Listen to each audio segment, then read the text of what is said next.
Is. Well, good morning to you all.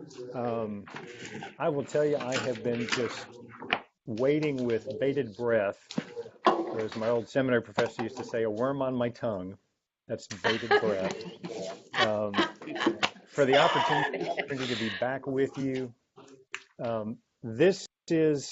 This little book of Ruth is perhaps, this is my estimation, it's perhaps the greatest of all the Old Testament books. Now, that's a pretty huge statement, but when we dive into this, I hope it's my prayer um, that you're going to see the incredible depth of this little book.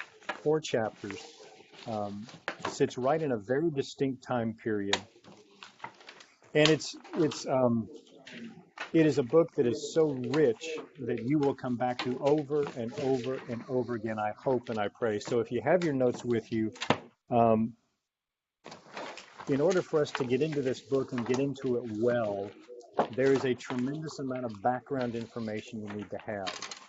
So I'm going to ask you to play audience participation with me today. We're going to walk through a series of 12 questions. These 12 questions are setup questions because we're only going to tackle the first 5 verses today. Now, we're going to be in the book of Ruth for probably a year and a half. Golly, Just it only waiting for a said 9 response. sessions. That's Paying attention. well, and just to give this to you, the man that I studied this book under was in this book studying it for over 30 years. Um, he's written multiple papers on it, multiple resources. So I may be giving you a different take than you've ever had on the book of Ruth, uh, and I'm not going to apologize for that. The take that I look at for this book is going to open it up to you possibly in a way that's never been opened up to you before if you've ever studied the book before. So let's start. We're going to look at background that is chronological in nature. We're going to look at the covenantal background of the time. We're going to look at the cultural background of the time. And we're going to look at the conditions of the time before we ever get into these first verses. So I want to walk you through 12 questions. Then we're going to walk through the chronological look of where we are, the conditional look, the covenantal look, so that we get this great background before we ever launch into the book.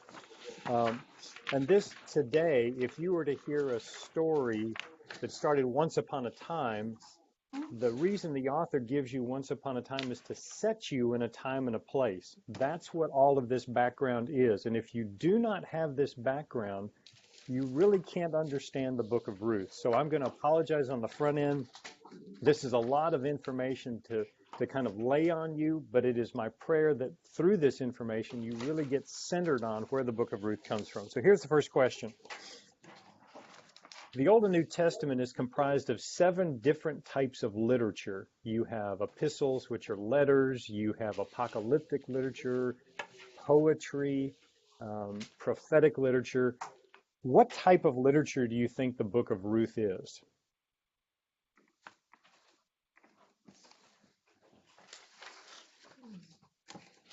What is the book of Ruth?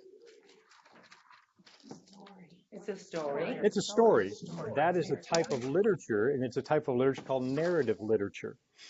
It is a story. It is like the Gospels. It's like the book of Acts. Different from the letter to the Ephesians or the Colossians, different from Deuteronomy, different from the first 5 books. This is a story. It is a narrative, and you study a narrative differently than you would the letter to Paul to the Ephesians. You study this differently. And the primary thing that you study here is that the storyteller unfolds the story a step at a time. So even though you may have read the book of Ruth 10, 12, 15, 20 times, what we want to do is we want to come to the story with the historical background and the understanding, and then let the story unfold in front of us. So we're not going to jump ahead. We're not going to say, oh, but this is going to happen, because if you'd heard this story for the first time as a Jewish audience, you wouldn't be able to jump ahead. The story would unfold. So we're going to pretend we're a Jewish audience, and we're going to let the story unfold on us. So who's the author of this story? Any idea? Say again, John. Samuel. Well, there's 3 lines of scholarship on this. The first is that Samuel is the author, and that's where most of the scholarship lands, is that Samuel is the author of this. There's some scholarship that leads to the fact that Solomon might be the author.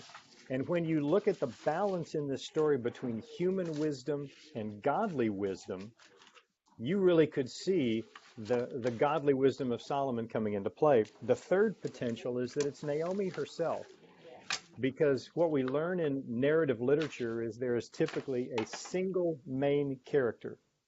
And the main character in the book, and I'm giving away one of the answers here, but the main character in the book of Ruth is not Ruth. The main character in the book of Ruth is Naomi, because all of the action occurs to reveal who Naomi is, her character, what happens, and we're all interested in what happens to Naomi. She is the central character of the book. So the author could be, and most likely is Samuel, but it could be Solomon, which leads to a really interesting play. It could also be Naomi. Who's the main character? Say it with me. Naomi.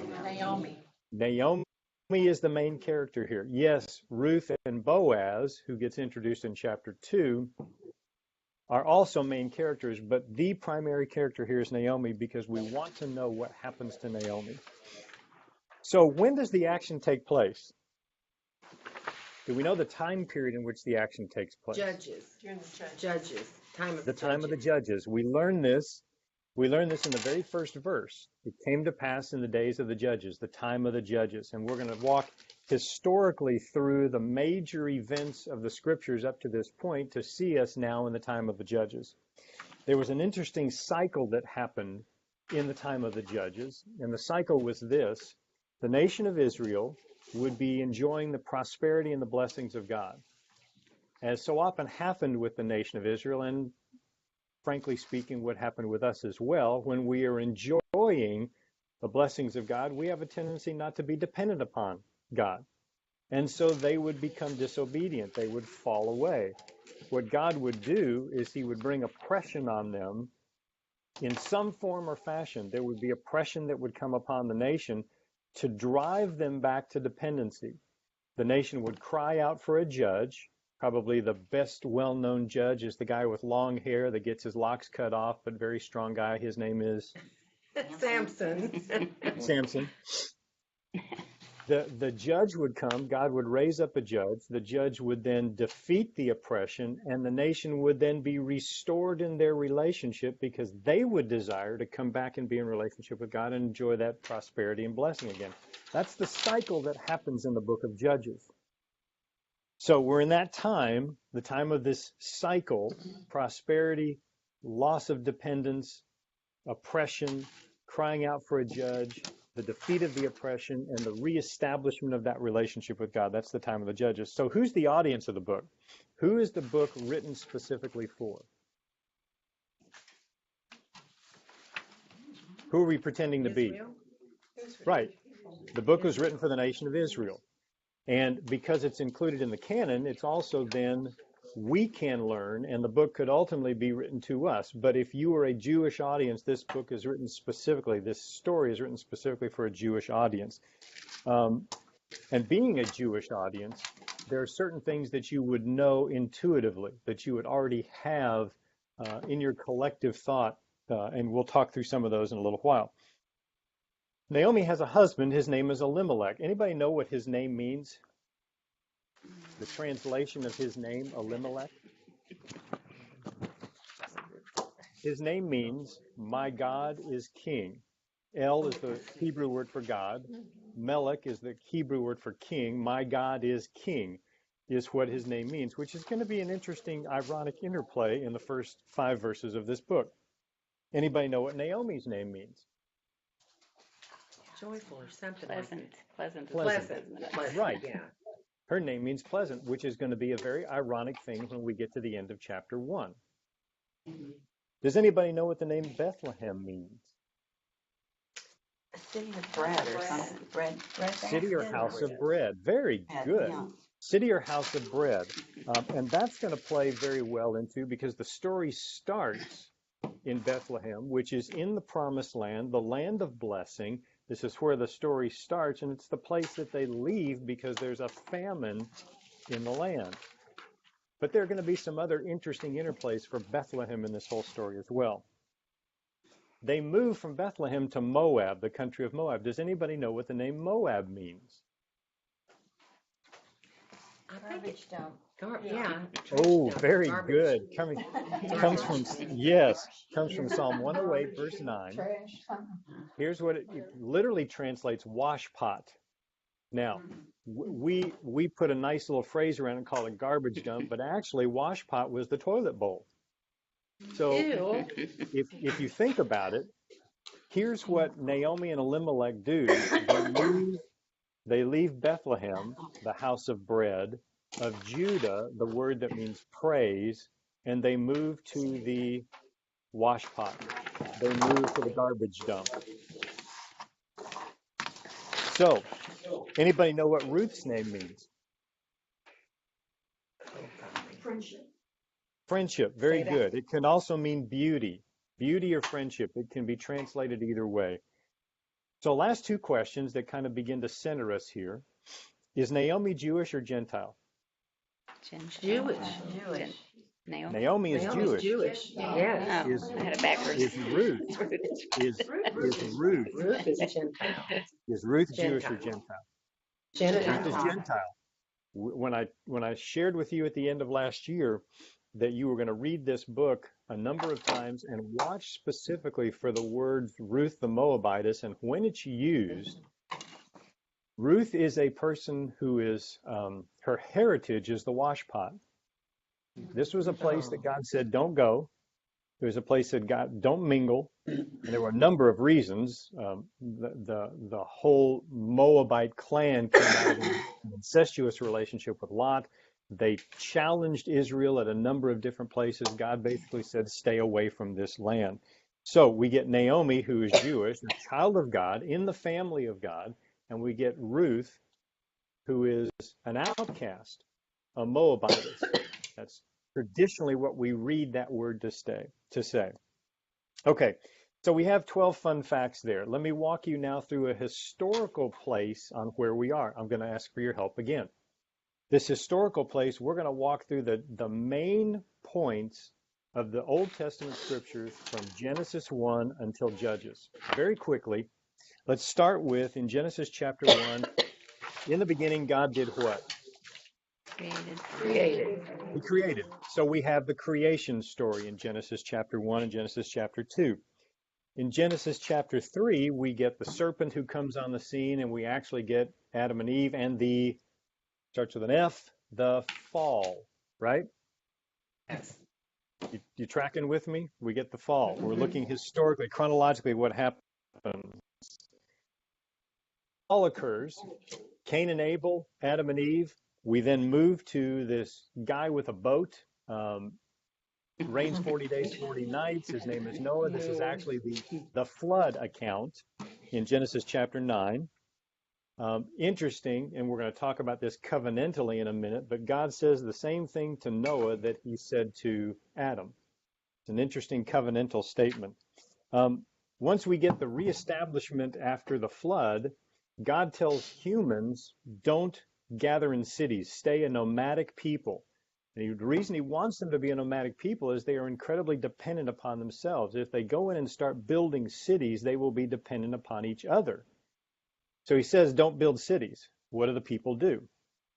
They go build cities. Right. And in the middle of this particular city, they build this tall structure that is called the Tower of Babel. God says, no, we're not going to do that. In fact, he asks them, what is this tower? And they say, we're trying to reach up to you to be like you. And so he destroys the tower, he scatters the people, and he creates languages so that they become dependent upon him again. From the Tower of Babel, we get to Genesis chapter 12, where now he calls a single man out. The man's name is Abraham. And out of Abraham begins this a promise that he makes to Abraham, that through Abraham there will be land, seed, blessing forever to the nation that he will create out of Abraham. This then starts a series of men who come to the surface that are called the patriarchs. Abraham, Isaac, Jacob, and Joseph. Those four comprise the patriarchs. These guys they were Jewish, they were men of God, but they were the people through whom God revealed himself. I'll put it that way. So we have the patriarchs. The patriarchs end when we get to the point that now the nation comes under the oppression of the nation of Egypt, and God, through one man, Moses, decides he's going to get them out of Egypt, and this is called the Exodus. Exodus. So we get this entire book on the Exodus that comes at the end of the patriarchs. Through Moses, he now pulls his people out. From the Exodus, we see God delivers a series of commandments. These are known as not the 15, but the 10 commandments. He gives them the 10 commandments that are his way of saying, if I'm going to be in your presence, these are the laws that I want you to live under. The 10 commandments then move from there, and Moses takes them to the very edge of the wilderness, and they have 40 years, a generation that has to, literally a faithless generation that has to be removed, 40 years to bring in a faithful generation. This is called the wilderness wanderings. At the time of the wilderness wanderings, Moses actually goes to Moab, interestingly enough, and God delivers the law to Moses, who brings it back to the people. The law itself in Deuteronomy is this series of, it's a series of commandments of the way the nation is to live if a holy and righteous God is to live in their presence. Remember, go all the way back to the garden. God walked in the cool of the day with Adam and Eve hand in hand. But since sin came, now God puts a series of requirements on them that if I'm going to live in your presence, you must do this. This is how you become holy God in your presence to live this way. And that's the law. We now come to the edge of the promised land, and we get this wonderful battle. It's called the Battle of Jericho. Jericho.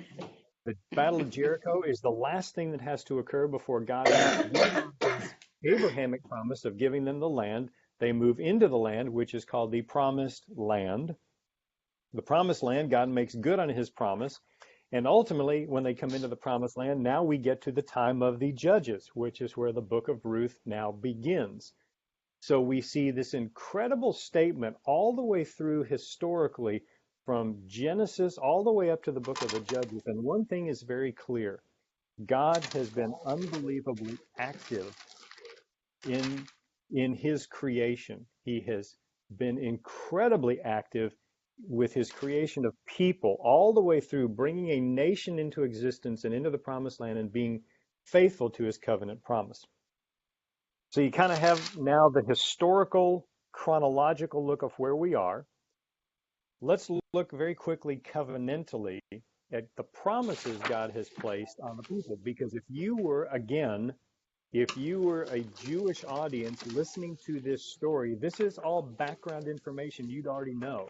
This is as if you'd studied the Constitution. You'd known the history of America. This is the history of this nation, and every person knew this. So let me talk to you about the 4 covenants that are actually in place, because these are God's promises on the nation. In Genesis chapter 1, we get the Adamic covenant. The Adamic covenant is that first covenant promise that God made to his creation. In Genesis chapter 1, 26 through 28, he says, I made man in my image. So we have been, and we learned this in the Life of Glory study, by being made in his image, we were created to be the manifesting character, to manifest the character of God, to take his image, to be his image bearers to the world. So we're made in his image, and the promise that he made to them was that they were to take dominion over his creation. We learned this even in the Life of Glory, that since that time, since the fall and sin, God has been looking for a faithful generation to take over the dominion of his creation. So the first covenant is the Adamic covenant, and that Adamic covenant says, I made you in my image, I want you to take dominion of my creation. Well, we know what happens. Man doesn't do that. Sin enters the world. God gets to the point where he sees such sin rampant in the world that he decides he's going to destroy his creation with the exception of one family. This family's name comes under the term of Noah, the guy with the boat again. We now have what's called the Noahic covenant. By the way, the Noahic covenant is word for word the same covenant promise he makes to Adam with the exception of one thing, and that is the promise that he will never again destroy the world through a flood. So he gives us the sign of the rainbow as a reminder that he would never destroy the world by flood again. So we get the repeat of the Adamic covenant. Now we're back to made in my image, take dominion over the world, be fruitful and multiply, and I won't destroy the world through a flood. The third covenant that comes into play is in Genesis chapter 12. Genesis chapter 12 is the covenant blessing made to Abraham. So this is called the Abrahamic covenant. And it's the covenant promise under Abraham to create a nation. And to this, my Mark Ray paraphrase, we get land, seed, blessing forever. That covenant promise, Genesis chapter 12, verses 1 through 3, a land is promised to the nation that comes out of Abraham. There is a seed line that will continue through his lineage, a seed line that there will be ultimately people as many as the grains of sand on the earth or the stars in the heavens. There will be blessing because he says in this, whoever you bless, I will bless. Whoever you curse, I will curse. So really makes good sense for us to stay in the good graces of Israel because that's who God is going to bless. Whoever is in good graces with Israel, the blessing is upon them. And that's going to happen for how long? Land seed blessing forever. So does that mean that the Abrahamic covenant is still in play today? Yes. Yes. So the Adamic covenant is still in play because it was carried through to the Noahic covenant. The Abrahamic covenant to the nation of Israel is still in play. These are the covenant promises that are under. And the fourth covenant promise that was in place is called the Mosaic covenant. It comes out of Deuteronomy 28 through 30. This is also translated as the law, but it was a covenant promise that if you live this way, I will be present in your midst. God says these are the things you must do. This is the way you must live in order for a holy God to live in your presence. So you, a child of God, the family of God, this is the way you should act in order to have a holy God present in your midst. So we get the first covenant, the Adamic covenant, the second covenant, the Noahic covenant, third covenant, the Abrahamic covenant, and the fourth covenant is the Mosaic covenant. And these are the covenant promises under which the nation of Israel is living at the time that Ruth begins. These covenant promises are all in place. They're all known because this has all been passed down through oral tradition. This is all in place. And so Naomi would know this. Elimelech would know this. This would be inherent in the culture of what they would know. So those are the covenantal promises that are there. There's also some cultural things you need to know about. And I'm sorry, again, I'm dumping a lot on you here, but it's all critical for us to get to chapter 1, verses 1 through 5. So these are the cultural things that were necessary to know, and there are three very important things to know. There is the culture of survival, because Ruth takes place in a time that there is still somewhat of a nomadic culture out there. And this was the survival of the family was all important. You see, God said family is important. That's why he calls us the family of God. That's why we are children of God. That's why he is God the Father, because the family unit was incredibly important. So two things were necessary in this culture for survival of the family. What two things would be necessary for a family to survive? What would be the first one? Food. Food. Food is absolutely essential for survival of the family. But if a family is to survive generation to generation, what else is important? Reproduction. Say it again. Reproduction. Children, right. Reproduction. So children and food are the absolute necessities of the culture in order for survival to take place. You have to have food and you have to have children. Those two things are absolutely critical. Now, the second thing culture that we see is that in Bethlehem, the God that is worshipped in Bethlehem is Yahweh. This is the God of the universe, the covenant-keeping God of Israel. This is who is worshipped in Bethlehem. In Moab, boy, this gets really ironic. In Moab, the god who is worshipped is the god Chemosh. That's spelled Chemosh, Chemosh. And here's the interesting thing about Chemosh. Chemosh is the god of fertility. And remember I said the important things are food and children? Well, here's what you had to do to worship the god of Chemosh in Moab. You had to sacrifice your firstborn so that you would be blessed with more children. So you have to kill a child to have more children. The other thing that Chemosh demanded was in order to have fertile crops, you had to, your first round of crops every year that came up, you had to sacrifice those, burn those to Chemosh in order to have a next round of fertile crops. So this whole ironic statement of, here's the God of the universe that you worship in Bethlehem who says, worship me, there is blessing, there's land, there's promise, there is all of this going on. And yet in Moab, it is sacrifice, sacrifice, sacrifice. And by the way, you're sacrificing to a wooden image, not a living holy God. So that's the second thing culturally that's happened. The third thing that's culturally happening right here is that for the nation of Israel, they understood that the covenant promises of God, the blessings of God occurred, quote unquote, in the land. So if you were in the land, you were blessed. If you left the land, the blessings stayed with you only if you were in the land. That's a really critical statement, that you had to stay in the land in order to be blessed. Let me share a little story with you. When my wife Melissa was 5 years old, she got in a very big argument with her mother, and she decided she was going to run away from home.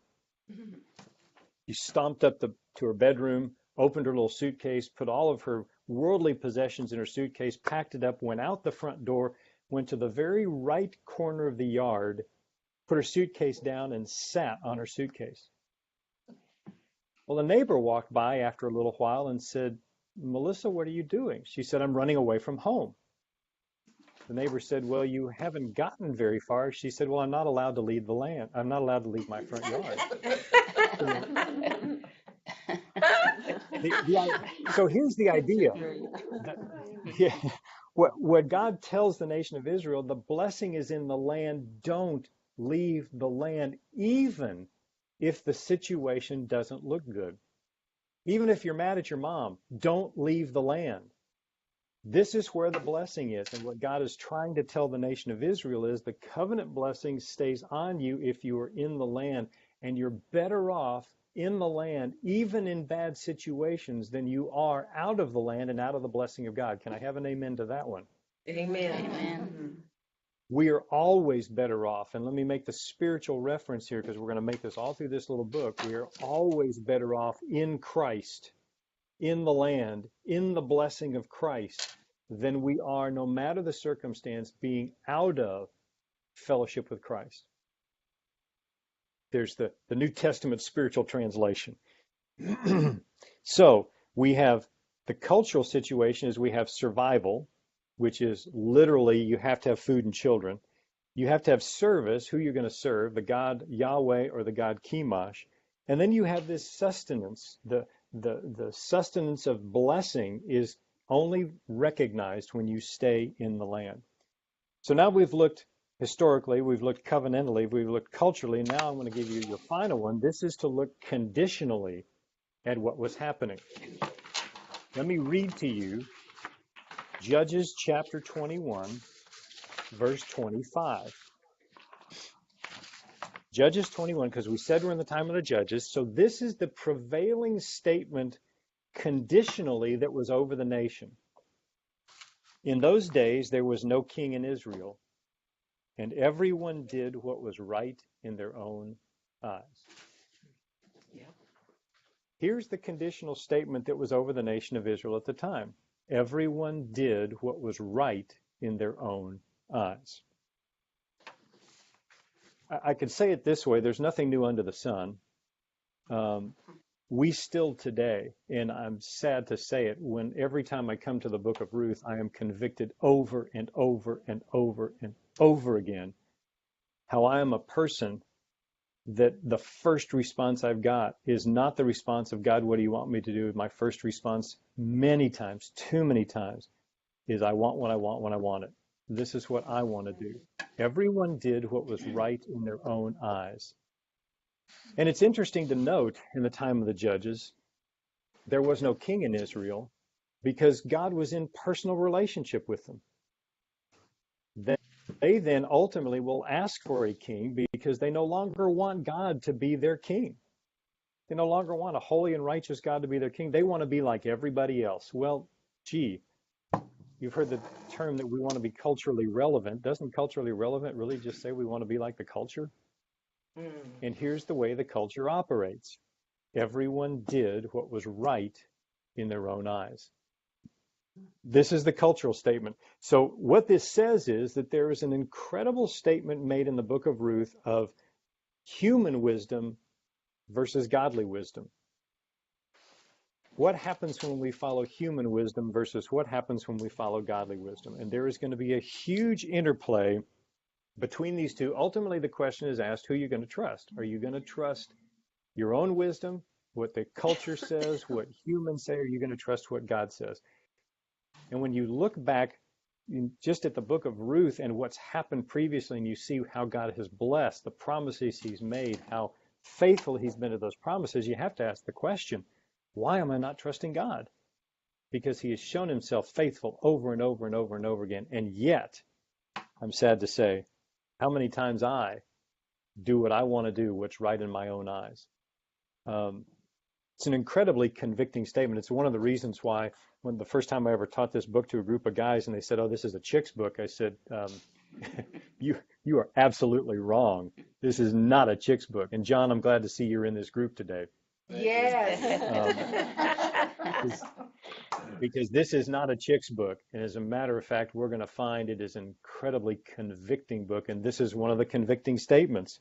How many times do I find myself doing what's right in my own eyes based on human wisdom rather than what's right in God's eyes based on his wisdom?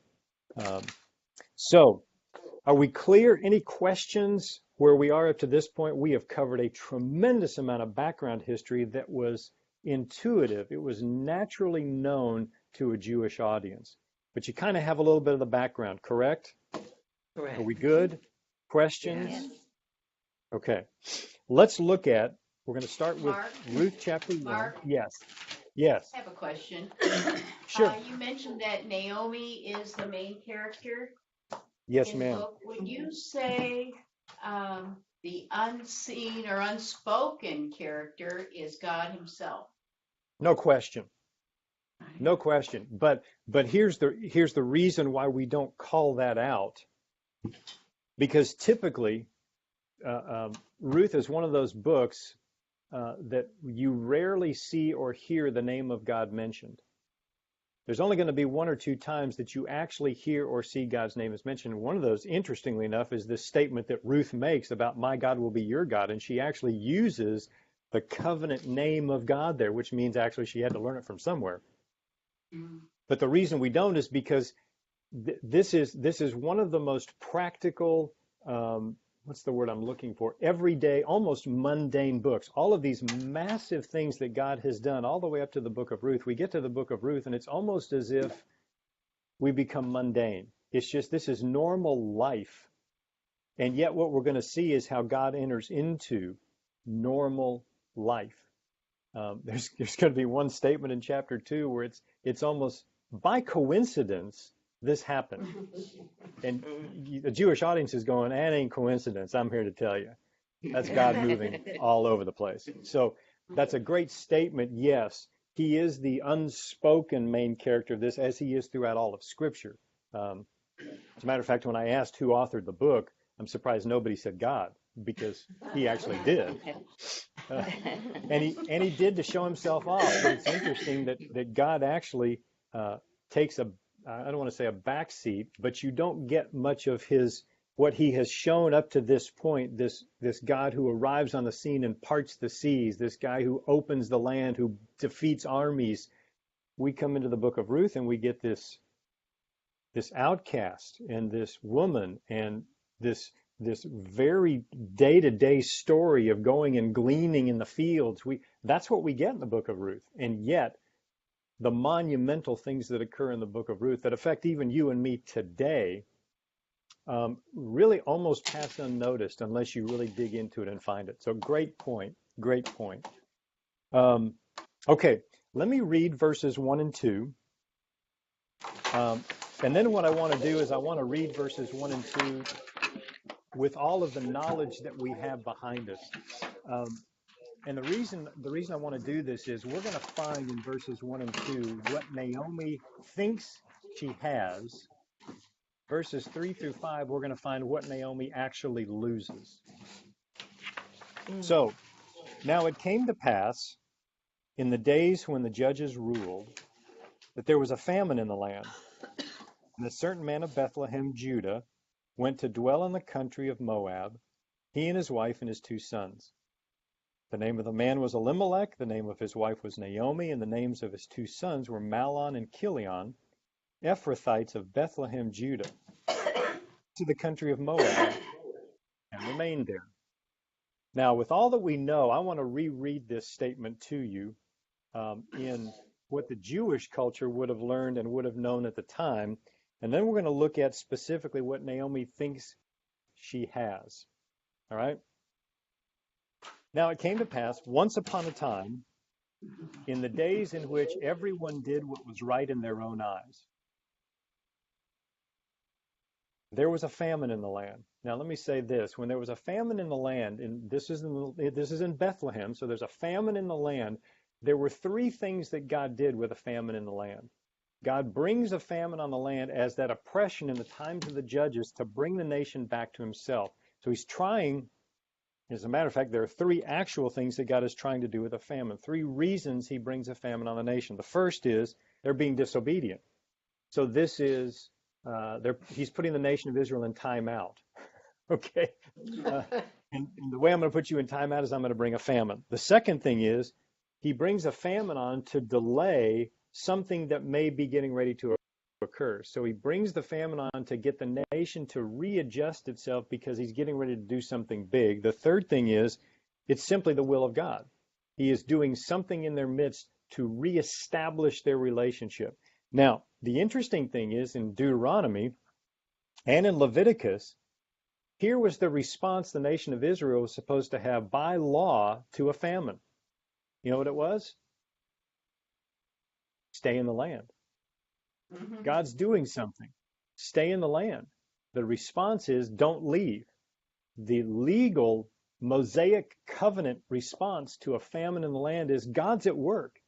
He wants to bless you. He's doing something. Therefore, don't leave the land. Stay in the land because that's where the blessing is. As a matter of fact, we're going to see a huge contrast in Boaz, who stays in the land in chapter 2 and actually becomes a very wealthy landowner by staying in the land in the midst of a famine. So, this was a time when everyone did what was right in their eyes, and there was a famine by God's purpose to do something for the nation of Israel. And there was a certain man of the house of bread and of the place of praise, Bethlehem and Judah, who went to dwell in the garbage dump. Isn't that an interesting comparison? You leave the house of bread and go to the garbage dump. And you leave the house of bread because there's a famine, which the Mosaic response was you're supposed to stay in the land so you can be blessed, but you leave that to go to the washpot thinking you might be blessed in the washpot. Is that human wisdom? I'm going where I think there's food versus godly wisdom that says stay in the land because I want you blessed. And he went to dwell there with he and his wife and his 2 sons. The name of the man was, My God is King. Isn't that an ironic statement? If my God is King, why am I not staying where my God is King instead of moving to the place where the God who wants me to worship him tells me I got to sacrifice my firstborn?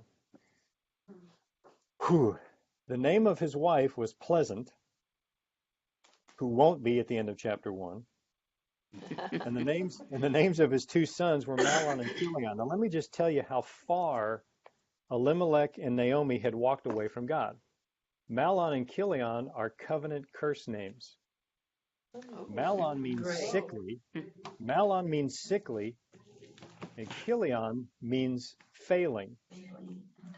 So they go to the land of Moab, the washpot, and they've named their children 2 covenant curse names, sickly and failing.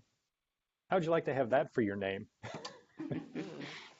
What this tells you is when you go to a culture, do you become more like the culture, or does the culture become more like you?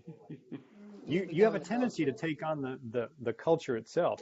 When my wife and I lived in West Texas, we lived in Midland for 5 years. I will tell you, we learned all about the culture of the oil industry. And I learned more about the oil industry than I ever wanted to learn about the oil industry.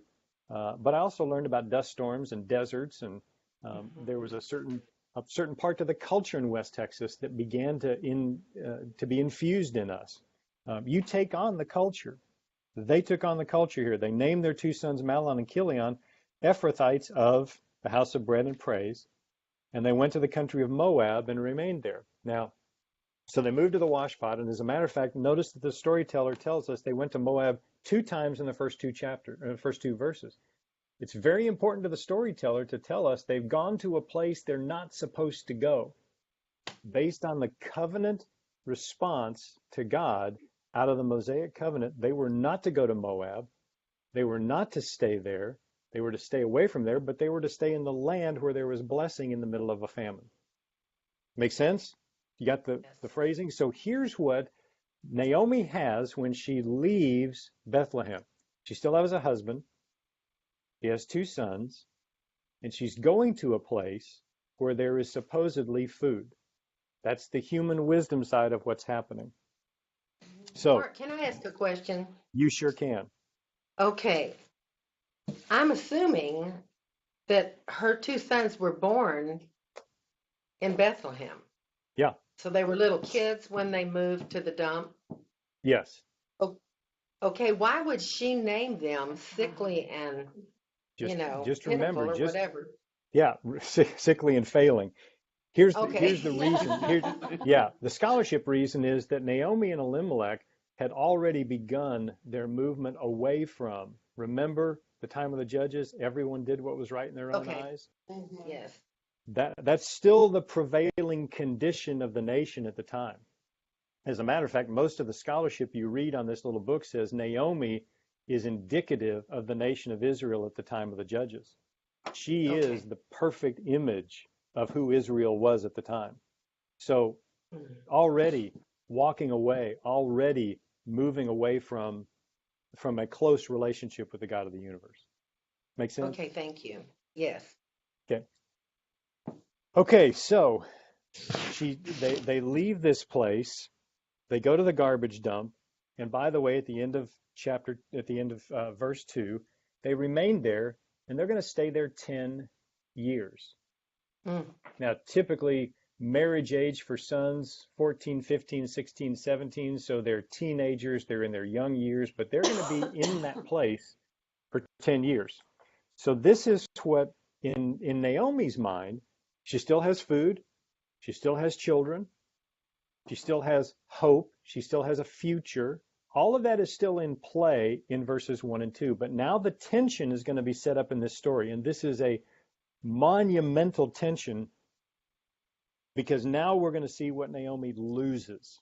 And I want you to just hear, as I read 3 through 5, listen to what she loses. And imagine you're a Jewish audience, you've never heard this story before, you now hear of this woman, and you know they were not supposed to have left the land. They were not supposed to have gone out from under the covenant blessing, but here's what you get. Then Elimelech, my God is king, Pleasant's husband, the one who is responsible for bringing in the food and keeping the seed line going, he dies. And she is left with her 2 sons, 2 covenant curse named sickly and failing sons. They take wives of the women of Moab, which was strictly against the Mosaic covenant. The name of one was Orpah, which actually means deer, and the name of the other was Ruth, which means beauty or friendship. And they dwelt there 10 years. So they're in this land, they're outside the covenant blessing, they're in the place where they're not supposed to be, and they have stayed there for 10 years. How many times have I known what was right to do and not done it?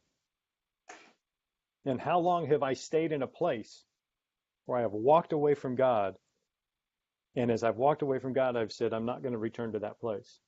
This is what Naomi and Elimelech do, is they pick up and they leave. When they leave outside the covenant blessing, now her food provider and the seed line of her is gone. So what's in jeopardy now for Naomi? If food and children are potentially gone, what's in jeopardy for Naomi? Survival. Sure.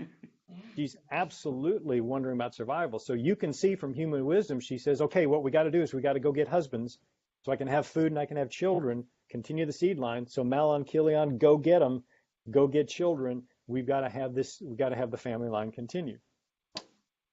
They stay there for 10 years. Then verse 5, Mahlon and Chilion die. And the woman survived with her 2 sons, and her Mahlon and Chilion also died. So the woman survived her 2 sons and her husband. So the woman has outlived, Naomi has outlived, my God is king, sickly and failing. And what is she left with?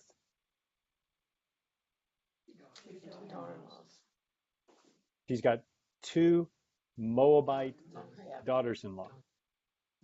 Now, let's think about what she's actually lost. And I want you to do a little bit of deep diving here with me. What has she actually lost? So get practical with me for a moment. If she doesn't have a husband and she doesn't have sons now, what are the 2 things that were necessary for survival? Food and offspring. Okay, so what has she lost? So she's lost food. She's lost children. What else has she lost? She's probably lost hope. Yeah. She's lost hope. Great one. She's lost blessing. What else? The land. Yeah. She's lost the land. We're going to find this out later. In order for her to stay solvent, she's actually sold off her old land back in Bethlehem. What else has she lost? What's the most important thing that she's lost? God. She's in a land without God.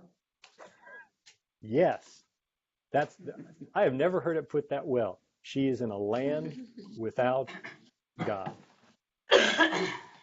Just think again. She's outside the blessing. She's outside the covenant. She's lost her children. She's lost food opportunity. She's left with 2 outcast women, and she has no hope, no legacy, no heritage, no family, and she's lost God because she's walked away from him. Have you ever felt like that? Have you ever been in a situation where you just feel like, God, I don't even know where you are. I have no clue how to find you. I have no clue what's going on. She's lost food, children, land, blessing, hope, heritage. She has ultimately lost God. If you are Naomi, what are you thinking right now? Where did I mess up? Helpless. Come on. What? No future, no hope. What else are you thinking? I mean, if this happened to you, what would you be thinking right now? Yeah. How can I get back? Yeah. What can I do to restore? Ooh. What? Okay, Where can now I I go? want you to hold on to that thought, because here's the question. You've left it.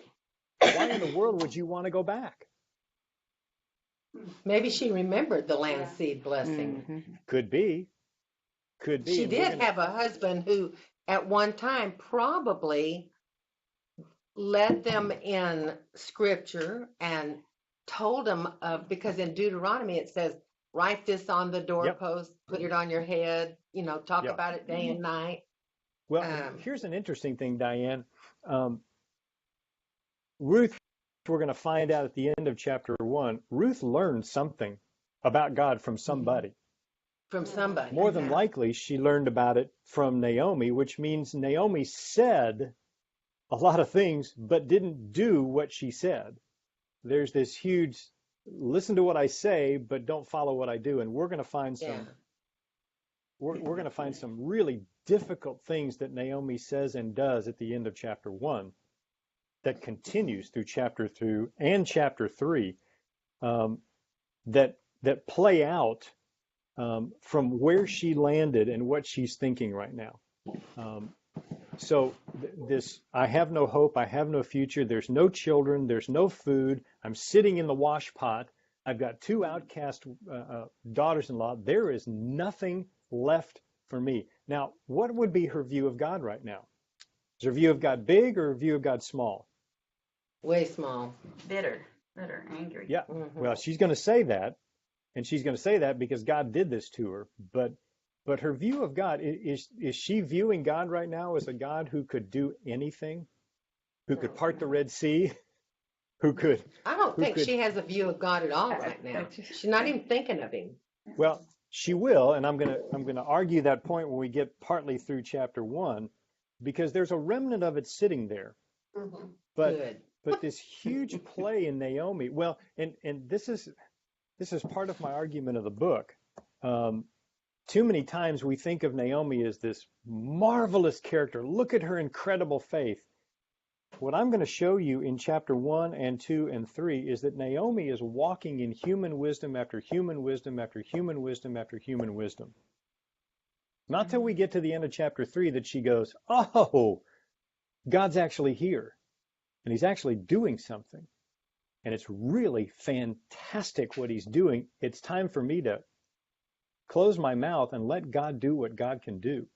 That's going to be an incredible opening point. But until that point, she is she's a scheming. Her care is really for herself. There's this incredible statement about her, and I don't want to be too harsh on her because she actually does tell Ruth, "Look who God is." But what she really tells Ruth is, "Look who God is." But by the way, that's not for me. And she's actually going to tell him, by the way, it's not for you either. So there's some pretty harsh things that are going to be said at the end of chapter 1 into chapter 2 and chapter 3, because what this is, again, a reflection of the nation of Israel that was disobedient to God, that had walked away from God and said, I don't want to be under your blessing. I'm going to do what I want to do, when I want to do it, how I want to do it. Everything that was done in what was right in their own eyes. So what Naomi lost is basically everything. What Naomi doesn't have, she has no hope, no future, no food, no children, nothing. And we're going to see her blame this on God, when in actuality, who left the land? Who left the blessing? Now, I want to put one thing to rest if you're thinking this, and John, I'm going to ask you, this is a group of women I'm talking to with the exception of John, because the question has been raised, yes, but she was being obedient to her husband. Here's the difference. Yes, she was being obedient to her husband to leave the land, but when her husband dies, she stays in the land for 10 years. Yeah. That's, Can't blame him anymore. that's right. Can't blame him anymore. So let me ask you, what I want to do to conclude today is I want to walk you through I want to walk you through 5 questions, and then I'm going to leave you with a story. Okay. First question is this. What have I lost that needs to be found? Have I lost a relationship with God? Have I lost my faith? Have I lost hope? Have I lost whatever it might be? What have I lost? And to do some real soul searching, what have I lost that needs to be found? Akin to that question is this. What area or areas of my life have I walked away from God?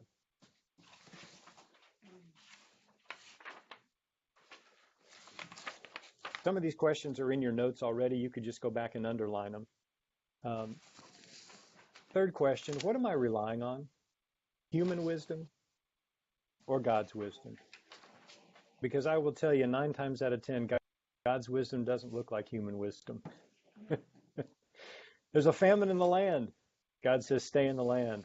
Human wisdom says, go find food. Question number 4, what are the promises of God that I take for granted? Promises like, I will be with you and never leave you.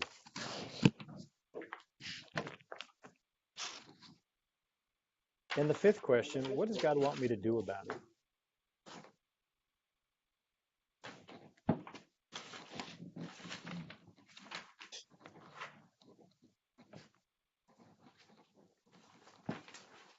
So let me leave you with this story because it's going to set up where we're going to go next week. There was a son of a father that at one time was working in the father's company, and it became known that the son embezzled money from the father's company. Fearing the wrath of his father, the son takes the money and flees to a completely different state. The father hires a private investigator to go find the son. And he finds him one evening in this other state in this seedy bar where he's sitting in a back room all by himself. This is an older building in which there is only one entrance and exit, and it's the front door. The son is sitting back in a corner booth. The investigator walks in the door.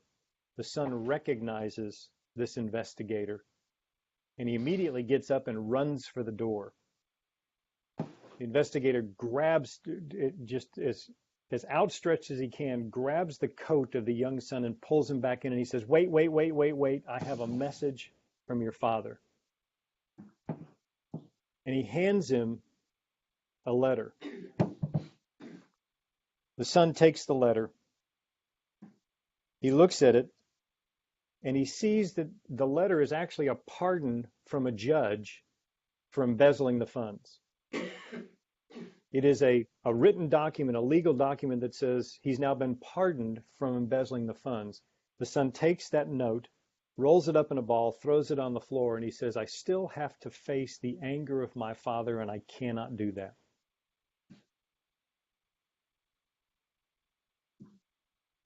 The investigator says, here is a personal note from your dad. I'm going to leave it with you, and he walks out the door.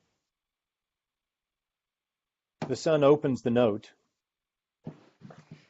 and in these very simple lines, this was the note from his father. Your debt's been paid.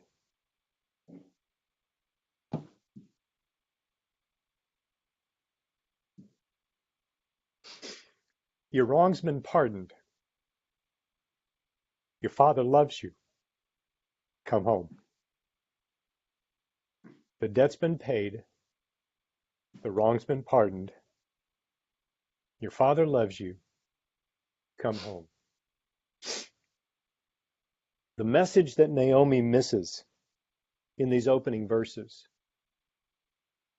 is that she is loved so deeply by the Father, and that all of the promises of God are laying at her feet if she will do one thing.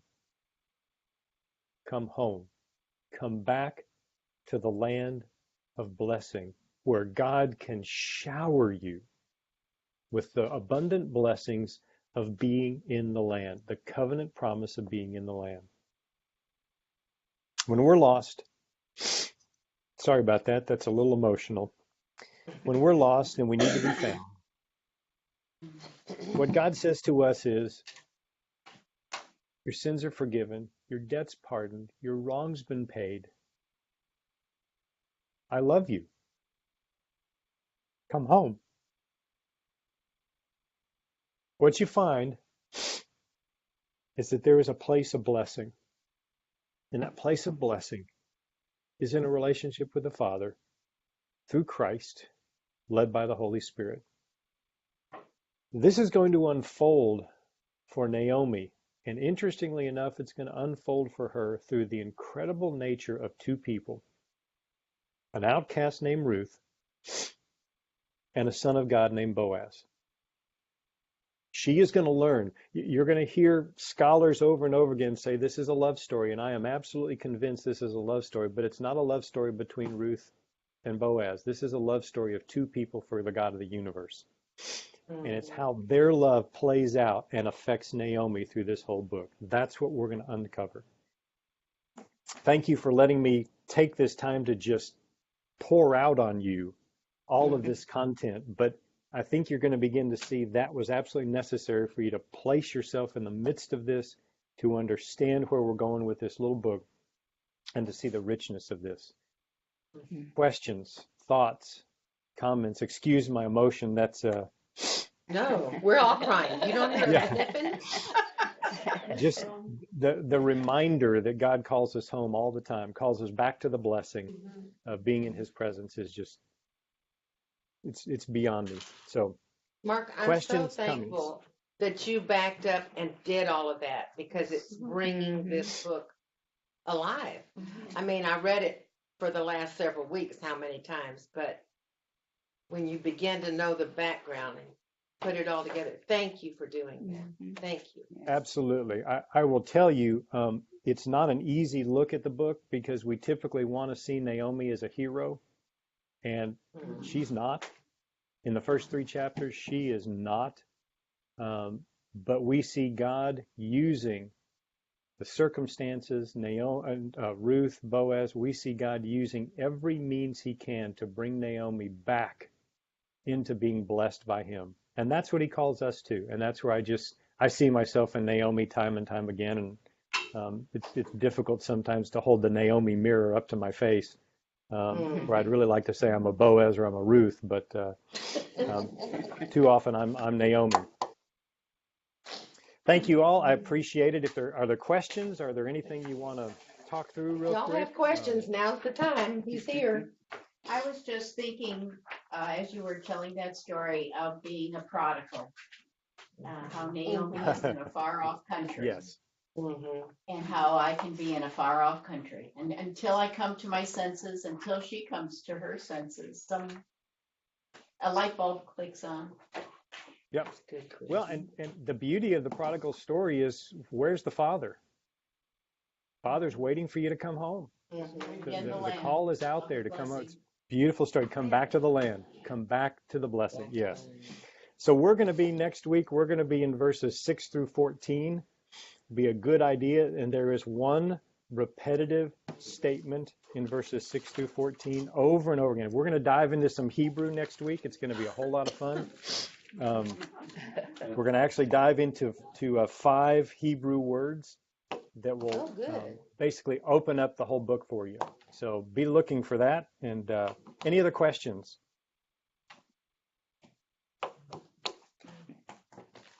Guess you covered it all. Great. Have fun. I'll see you next week. Thanks. Yes, you will. Thank you, Mark. Thank you. Okay.